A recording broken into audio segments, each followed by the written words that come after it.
Hello DC family, welcome to new episode of law GNG. तो देखिए, last turn पर हम लोगों ने इंडियन कॉन्ट्रैक्ट एक्ट कंप्लीट किया था। आज से हम लोग स्टार्ट करेंगे सोगा, यानी कि sale of goods act 1930। Right. तो देखिए, इस एक्ट के बारे में पहले मैं आपको बता देता हूं। इस एक्ट में 4 यूनिट है, ठीक है। और एग्जाम में जो इसका वेटेज है वो लगभग लगभग 15 नंबर के क्वेश्चंस जो हैं वो आपको सोगा से मिलने वाले हैं। तो ये भी एक इंपॉर्टेंट टॉपिक है आपके एग्जाम के पॉइंट ऑफ व्यू से। तो चलिए स्टार्ट करते हैं आज इसकी first unit, sale of goods act.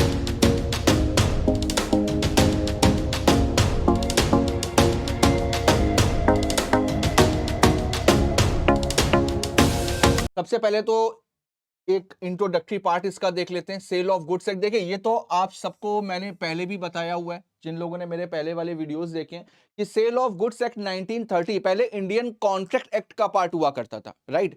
1930 में इसको हटा करके और इसमें चेंजेस करके एक नया एक्ट लाया गया, सेल ऑफ गुड्स एक्ट 1930। तो देखते हैं, ये बेसिकली स्पेसिफिक कॉन्ट्रैक्ट्स के लिए है। स्पेसिफिक कौन से कॉन्ट्रैक्ट्स के लिए? जहां पर गुड्स को खरीदने और बेचने के कॉन्ट्रैक्ट होंगे, वहां पर सेल ऑफ गुड्स एक्ट की बारी आई। यानी जहां पर सेल की बात होगी, जहां पर गुड्स को बेचने की बात होगी, वहां पर जो कॉन्ट्रैक्ट बनेगा वो कवर होगा the sale of goods act 1930 में। दूसरा, it is an act to define and amend the laws relating to the sale of goods.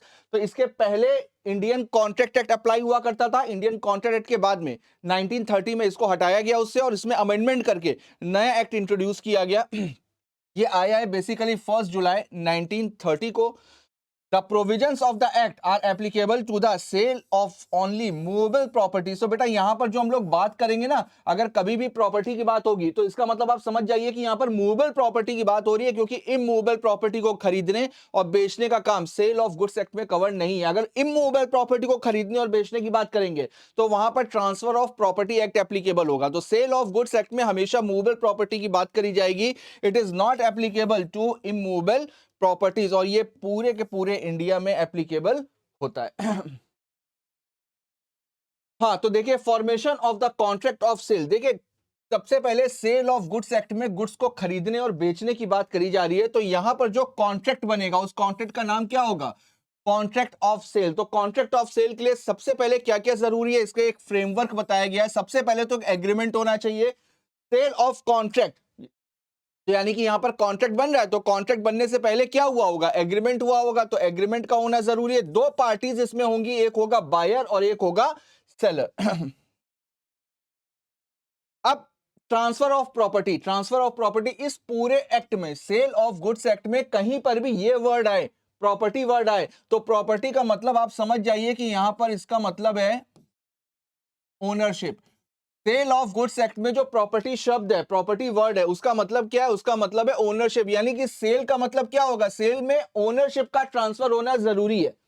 Cell के केस में ओनरशिप का ट्रांसफर होना जरूरी है। जब तक ओनरशिप ट्रांसफर नहीं होगी तब तक उसको कभी भी सेल नहीं माना जाएगा। तब तक उसको कॉन्ट्रैक्ट ऑफ सेल नहीं बोलेंगे। कॉन्ट्रैक्ट ऑफ सेल तभी बोला जाएगा जब जहां पर ओनरशिप ट्रांसफर हो गई। अगर केवल पोजीशन ट्रांसफर हुआ है तो फिर वो क्या होगा? तो वो बेलमेंट का पार्ट हो गया ना। बेलमेंट में हम लोगों ने यही तो पढ़ा था, मूवेबल प्रॉपर्टी का पोजीशन जाता है। तो यहां पर पोजीशन इंपॉर्टेंट नहीं है, यहां पर इंपॉर्टेंट क्या है? ओनरशिप। और देखिए, ओनरशिप, पोजीशन, कंसीडरेशन, ये तीनों चीजें अलग अलग हैं। ओनरशिप अलग चीज होती है, पोजीशन एक अलग चीज होता है, कंसीडरेशन एक अलग चीज होती है। कंसीडरेशन हो या ना हो कोई फर्क नहीं पड़ता, पोजीशन हो ना हो कोई फर्क नहीं पड़ता। फर्क पड़ता है ओनरशिप से। अगर ओनरशिप ट्रांसफर हो रही है तो फिर बेटा इसका मतलब सेल हो रही है। देखिए, कंसीडरेशन का होना जरूरी है, पोजीशन का भी होना जरूरी है, लेकिन जरूरी नहीं है कि ओनरशिप के साथ साथ में हो सकता है बाद में हो। भाई, हम लोग ने पढ़ा है ना, कंसीडरेशन फ्यूचर भी हो सकती है, पोजीशन फ्यूचर में भी ट्रांसफर हो सकता है। लेकिन ओनरशिप कब ट्रांसफर हो रही है? जब ओनरशिप ट्रांसफर होगी तभी माना जाएगा कि कॉन्ट्रैक्ट ऑफ सेल कंप्लीट हुआ है। देखिए, तो इमीडिएट ट्रांसफर, तो सेल के केस में हमेशा ओनरशिप क्या होगी? इमीडिएट ट्रांसफर होगी। जबकि एग्रीमेंट टू सेल हो रहा है तो इसका मतलब यहां पर फ्यूचर सेल की बात करी जा रही है। सेल अभी नहीं हो रही है, सेल फ्यूचर होगी। अभी केवल और केवल एग्रीमेंट बन रहा है। किसके लिए बन रहा है? सेल के लिए एग्रीमेंट बन रहा है। यहां पर अभी ओनरशिप ट्रांसफर नहीं हुई है। तो देखिए, अब यहां पर अगर हम contract of sale of goods कर रहे हैं तो contract of sale of goods में गुड्स का होना जरूरी है।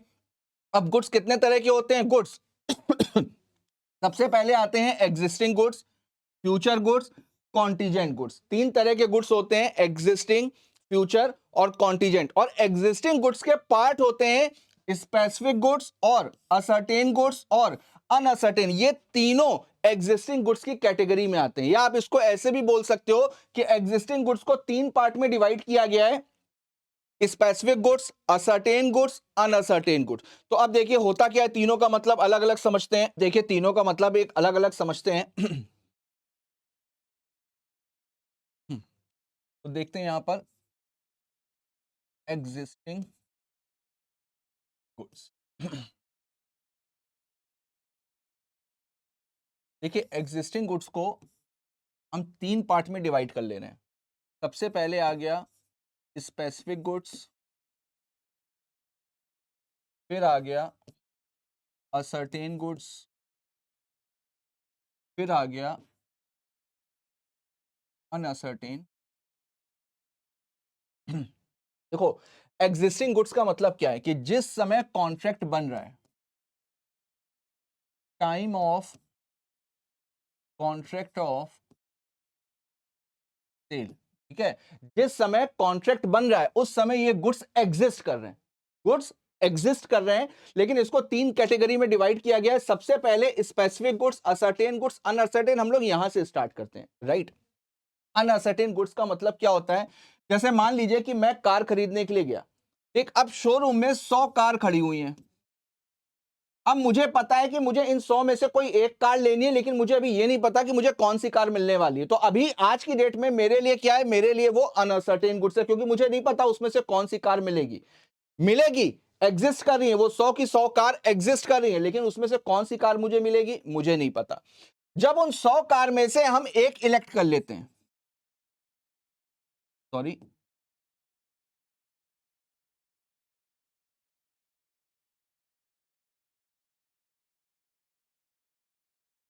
सेलेक्ट वन कार, ठीक। तो जब इसमें से हमने एक कार सेलेक्ट कर ली तो अनअसर्टेन गुड्स में क्या कन्वर्ट हो गया, वो असर्टेन गुड्स हो गए, यानी कि वो असर्टेन है। हमने 100 में से एक कार आइडेंटिफाई कर ली, तो after identification these goods convert into ascertain goods, right. अब स्पेसिफिक गुड्स पे आते हैं। अगर मैं अपने एक फ्रेंड के पास में गया, उसके पास में एक ही कार है, और मैंने उसको बोला कि भाई मैं तुम्हारी कार 5 लाख रुपए में परचेज करना चाह रहा हूं, 5 लाख रुपए में बाई करना चाहता हूं। तो उसके पास एक ही कार है ना, ये तो मेरे को पता है। तो ये जो एक कार है, मुझे पता है कि जो मैं कॉन्ट्रैक्ट कर रहा हूं वो इसी एक कार के लिए कर रहा हूं। तो यहां पर इन गुड्स को क्या बोला जाएगा, स्पेसिफिक गुड्स। तो स्पेसिफिक गुड्स, असर्टेन गुड्स और अनअसर्टेन गुड्स तीनों पार्ट होते हैं एग्जिस्टिंग गुड्स का। बस अनअसर्टेन गुड्स में हमें पता नहीं होता कि कौन से गुड्स मिलने वाले हैं। असर्टेन गुड्स है तो इसका मतलब एक समय में वो अनअसर्टेन रहे होंगे। और स्पेसिफिक गुड्स में कोई ऑप्शंस नहीं होते, एक ही चीज है और उसी का हम कॉन्ट्रैक्ट कर रहे हैं, उसको बोला जाएगा स्पेसिफिक गुड्स, राइट। तो यहां पर एग्जिस्टिंग गुड्स के तीन पार्ट हम लोगों ने देखे। अब देखिए फ्यूचर गुड्स। फ्यूचर गुड्स का मतलब पता है कि जिस समय कॉन्ट्रैक्ट बन रहा है उस समय वो गुड्स मौजूद नहीं है, गुड्स कब आएंगे, फ्यूचर में आएंगे। यानी कि इसमें क्या होगा, अगर गुड्स फ्यूचर हैं तो इसमें हमेशा होगा एग्रीमेंट टू सेल। यानी यहां पर अब गुड्स तो अभी है ही नहीं, तो ओनरशिप कैसे ट्रांसफर होगी, तो फ्यूचर गुड्स के केस में हमेशा एग्रीमेंट टू सेल होगा। तीसरा contingent goods. Contingent goods is the part of future goods. Contingent goods भी किसी कॉन्टीजेंसी के ऊपर डिपेंड करते हैं। अगर ऐसा हुआ, अगर मैंने आपसे बोला कि अगर उसने मुझे ये प्रॉपर्टी दे दी तो मैं तुम्हें ये प्रॉपर्टी दे दूंगा, तो कॉन्टीजेंसी है ना, अगर वो देगा तो हमको देनी पड़ेगी, और अगर उसने नहीं दिया तो हमें परफॉर्म करने की कोई जरूरत ही नहीं। तो कॉन्टीजेंट गुड्स का मतलब ये फ्यूचर गुड्स का ही पार्ट होते हैं जो मौजूद नहीं है। अगर इवेंट हुआ तो गुड्स की डिलीवरी होगी, अगर इवेंट नहीं हुआ तो फिर गुड्स को डिलीवर नहीं किया जाएगा। तो गुड्स बेटा इतने तरह के होते हैं। एक बार आगे देखते हैं। हाँ, तो देखिए प्राइस, प्राइस का होना जरूरी है, प्राइस का होना जरूरी है। देखिए इंडियन कॉन्ट्रैक्ट एक्ट में मैंने आपको बताया था कि कंसीडरेशन का मतलब हमेशा पैसे से नहीं होता है। कंसीडरेशन का मतलब हमेशा पैसे से नहीं होता है। कंसीडरेशन का मतलब आपको जो सेटिस्फैक्शन मिल रहा है वही सेटिस्फैक्शन आपके लिए कंसीडरेशन है। लेकिन यहां पर पैसा इंपॉर्टेंट है। यहां पर सेल ऑफ गुड्स एक्ट की बात हो रही है, गुड्स को बेचने की बात हो रही है। गुड्स को जब हम बेचेंगे तो उसके बदले में हमें पैसा ही तो मिलेगा।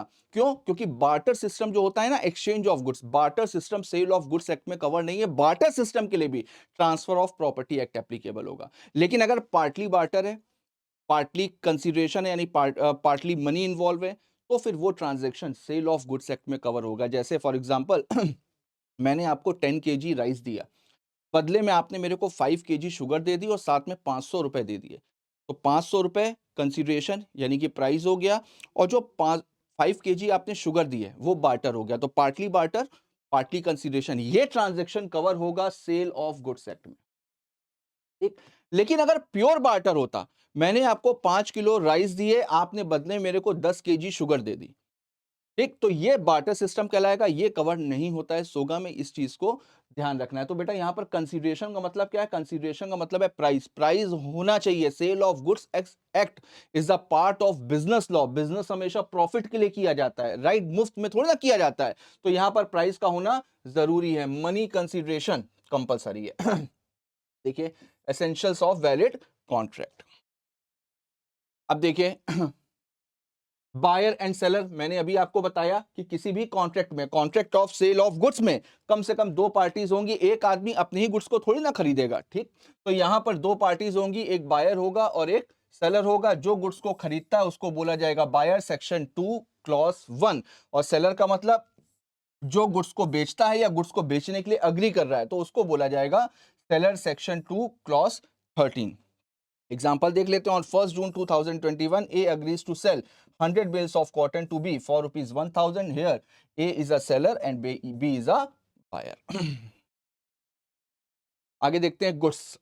अब देखो गुड्स की डेफिनेशन, गुड्स की डेफिनेशन यूनिवर्सल डेफिनेशन है। आप कोई भी कानून उठा करके पढ़ोगे, आप कोई भी एक्ट उठा करके पढ़ोगे, अगर वहां पर गुड्स वर्ड आया है तो गुड्स का मतलब वही होगा जो सेल ऑफ गुड्स एक्ट में दिया हुआ है। तो इसकी डेफिनेशन जो है वो यूनिवर्सल डेफिनेशन है, सबके ऊपर अप्लाई होती है। तो और ये डेफिनेशन एग्जाम के पॉइंट ऑफ व्यू से भी इंपॉर्टेंट है, तो इसको अच्छे से पढ़िएगा। देखिए, सेक्शन 2 क्लॉज 7 में गुड्स की डेफिनेशन बताई गई है। सबसे पहले, goods means every kind of movable property. ये अभी हम लोग पढ़ करके आ रहे हैं कि सेल ऑफ गुड्स एक्ट में हमेशा मूवेबल प्रॉपर्टी की बात होगी, इमूवेबल प्रॉपर्टी की बात नहीं होगी। तो contract of sale of goods, यहां पर जो कॉन्ट्रैक्ट बन रहा है बेटा, किसका बन रहा है?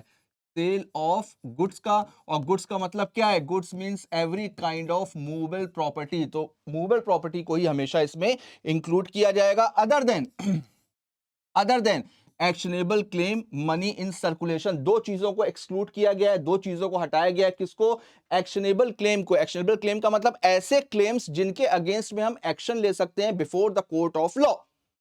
ऐसे क्लेम्स, अगर हमारे पास में कोई क्लेम है जिसके लिए हम कोर्ट में जा सकते हैं, तो उस क्लेम को हम किसी दूसरे पर्सन के ऊपर ट्रांसफर नहीं कर सकते, किसी दूसरे पर्सन के पास ट्रांसफर नहीं कर सकते कि भाई मेरे पास में टाइम नहीं है, मैं सूट फाइल नहीं कर पा रहा हूं, एक काम करो तुम मेरी जगह पर सूट फाइल कर दो, ये अधिकार हम तुमको ट्रांसफर कर रहे हैं। ऐसा नहीं हो सकता। ये पर्सनल नेचर के राइट्स हैं। पर्सनल नेचर के राइट्स कभी भी ट्रांसफर नहीं हो सकते। तो अगर आपके पास में कोई भी क्लेम्स हैं जिनके ऊपर आप एक्शन ले सकते हैं, तो उनको आप गुड्स की तरह से ट्रीट नहीं कर सकते। यहां पर इसका कहने का मतलब क्या है कि इनको आप गुड्स की तरह से ट्रीट नहीं कर सकते कि गुड्स की तरीके से खरीदा और बेच दिया। ये आपके पर्सनल नेचर के राइट्स हैं, इनको गुड्स की तरह से ट्रीट नहीं किया जाएगा। इसी वजह से इन दो चीजों को हटाया गया, actionable claim and money in circulation. Money in circulation का मतलब क्या है? जो आज की डेट में करेंसी चल रही है, जो आज की डेट में मनी है जो कि सर्कुलेशन में है, उसको इसमें इंक्लूड नहीं किया जाएगा। हाँ, अगर कोई पुरानी करेंसी है, कोई पुराने सिक्के हैं, उनको इसमें इंक्लूड किया जा सकता है, ठीक। एंड ऑल्सो इंक्लूड, अब किसको किसको इंक्लूड किया गया? Stock, shares, growing crops, grass and things attach to or farming part of land which agree to be served. यानी कि stock, shares, growing crops, grass, इन सारी चीजों को और ऐसी कोई भी चीज जिसको बेचने से पहले जमीन से आसानी से अलग किया जा सकता है, ऐसी कोई भी चीज जिसको जमीन से आसानी से अलग किया जा सकता है बिफोर सेल, राइट? तो उन चीजों को गुड्स माना जाता है। अब देखो, इमूवेबल प्रॉपर्टी का मतलब क्या होता है? इमूवेबल प्रॉपर्टी का मतलब होता है जो परमानेंटली अटैच्ड हो। अगर परमानेंटली अटैच्ड है तो आप उसको बेचने से पहले आसानी से अलग नहीं कर सकते हो ना। लेकिन अगर वो चीज आसानी से अलग हो सकती है, देखिए, थिंग्स अटैच टू और फॉर्मिंग पार्ट ऑफ लैंड, वो लैंड का पार्ट है विच अग्री टू बी सेवर्ड, जो दोनों लोग अग्री हैं कि उसको सेल से पहले हम अलग कर लेंगे। तो यानी कि कोई ऐसी चीज जिसको जमीन से आसानी से अलग किया जा सकता है, तो यानी परमानेंट नेचर की नहीं ना। इमूवेबल प्रॉपर्टी और मूवेबल प्रॉपर्टी में बेटा यही फर्क होता है। इमूवेबल प्रॉपर्टी की डेफिनेशन ही यही होती है कि अगर कोई भी चीज जमीन से परमानेंटली अटैच्ड हो, तो इसका मतलब आप उसको आसानी से अलग नहीं कर सकते हो। जब आसानी से अलग नहीं कर सकते तो उसका नेचर क्या होगा? Immovable property. और जब हम आसानी से अलग कर सकते हैं तो उसको क्या बोला जाएगा?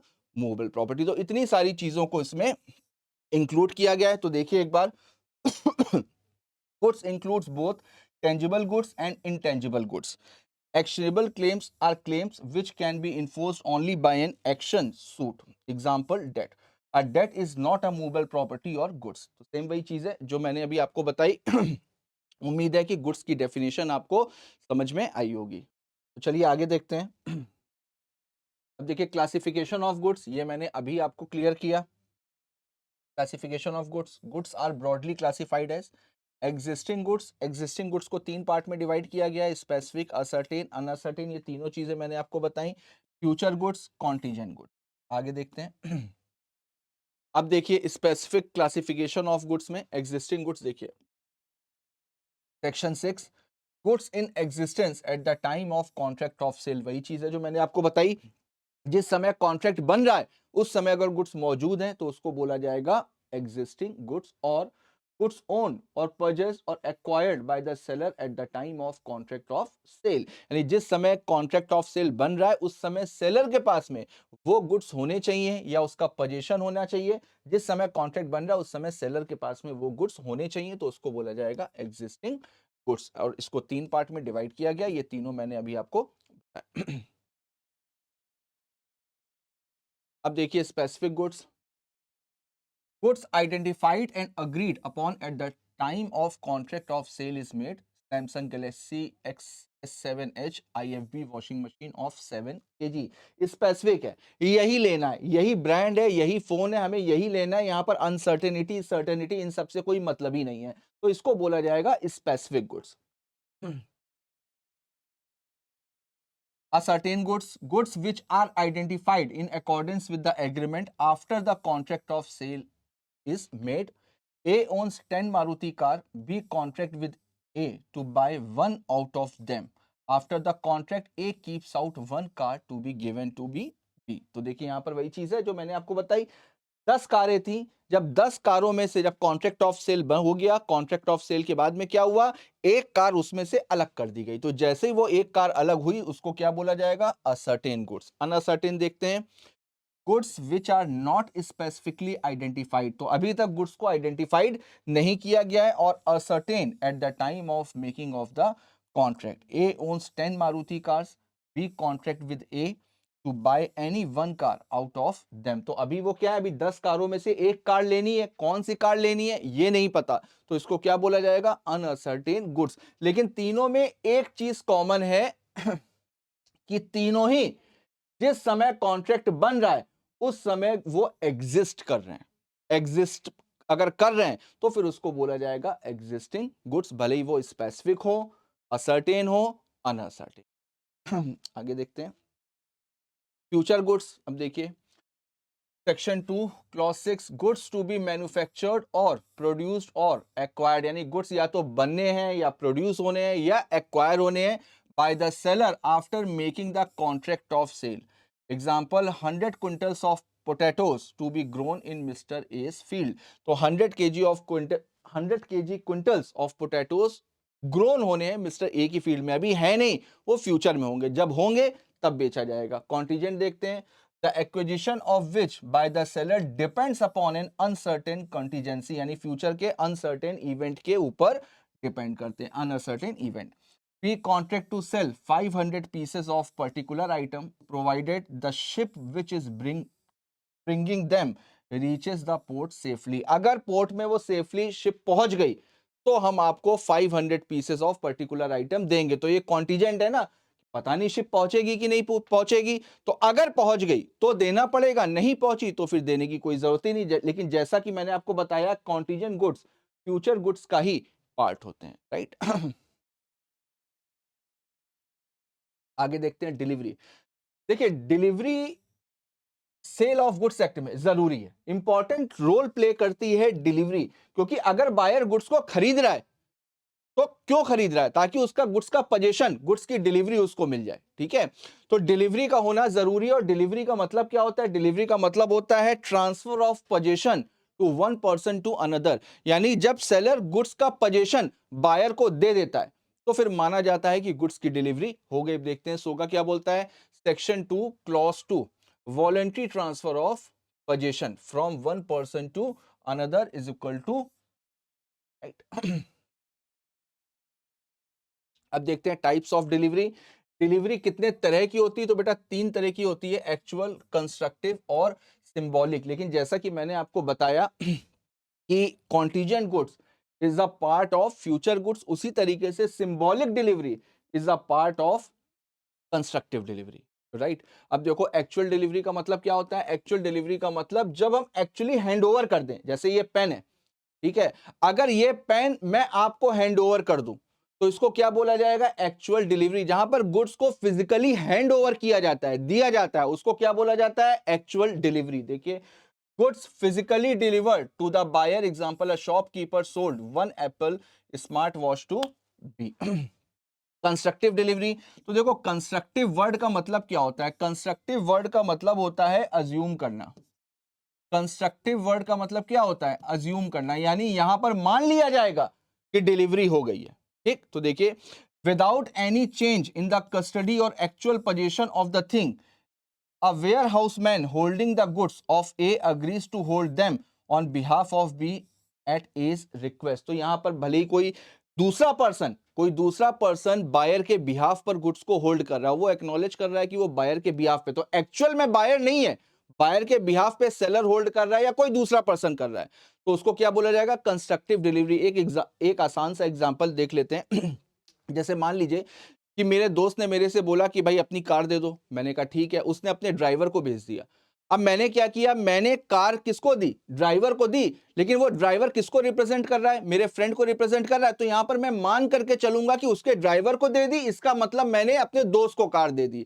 तो कंस्ट्रक्टिव डिलीवरी का मतलब अगर कोई दूसरा पर्सन बायर के बिहाफ पर भी ले रहा है तो हम ये मान करके चलेंगे कि उन गुड्स की डिलीवरी बायर को हो चुकी है, उसको बोला जाएगा कंस्ट्रक्टिव डिलीवरी। इसी वजह से बोलते हैं कंस्ट्रक्टिव का मतलब क्या होता है, अज्यूम करना, जहां पर हम मान लेते हैं कि डिलीवरी एक्चुअल ओनर को यानी एक्चुअल बायर को हो चुकी है। सिंबॉलिक का मतलब क्या होता है, सिंबॉलिक का मतलब होता है कि हम हैंड ओवर नहीं कर रहे हैं, लेकिन एक सिंबल के तौर पे कुछ दे रहे हैं। जैसे हम कार खरीद रहे हैं तो कार उठा करके थोड़ी ना कोई देगा, कार की क्या देगा, चाबी देगा, तो चाबी क्या हो गई, एक सिंबल हो गई। अगर मैंने कोई प्रॉपर्टी खरीदी तो प्रॉपर्टी कोई उठा करके कैसे दे सकता है, तो ताले की चाबी दे दी, तो चाबी क्या हो गया, एक सिंबल हो गया। तो जहां पर एक सिंबल के तौर पे कोई भी चीज मिल रही है, देखिए, delivery of a thing in token of a transfer of something else, key of a warehouse containing the goods is handed over to the buyer. तो 3 तरीके की डिलीवरी होगी, एक्चुअल, कंस्ट्रक्टिव एंड सिंबॉलिक। अब देखिए next, देखिए document of title to goods, section 2 clause 4। अब देखो document of title, title का मतलब क्या होता है, टाइटल का मतलब होता है जिसका टाइटल हो, यानी डॉक्यूमेंट में जिसका टाइटल हो, यानी कि ओनरशिप हो, कंट्रोल का प्रूफ हो। तो यानी कि डॉक्यूमेंट ऑफ टाइटल का मतलब क्या हो गया, डॉक्यूमेंट ऑफ टाइटल का मतलब ऐसा डॉक्यूमेंट जो गुड्स के कंट्रोल को डिफाइन करता है कि जिसका नाम उस डॉक्यूमेंट पे लिखा हुआ है उसी के कंट्रोल में गुड्स हैं। डॉक्यूमेंट ऑफ टाइटल इतना इंपॉर्टेंट डॉक्यूमेंट होता है कि बगैर फिजिकल पोजीशन के, यानी आपके पास में फिजिकल पोजीशन गुड्स का नहीं है, लेकिन अगर आपके नाम पे डॉक्यूमेंट ऑफ टाइटल है तो ये माना जाएगा कि गुड्स आपके कंट्रोल में हैं।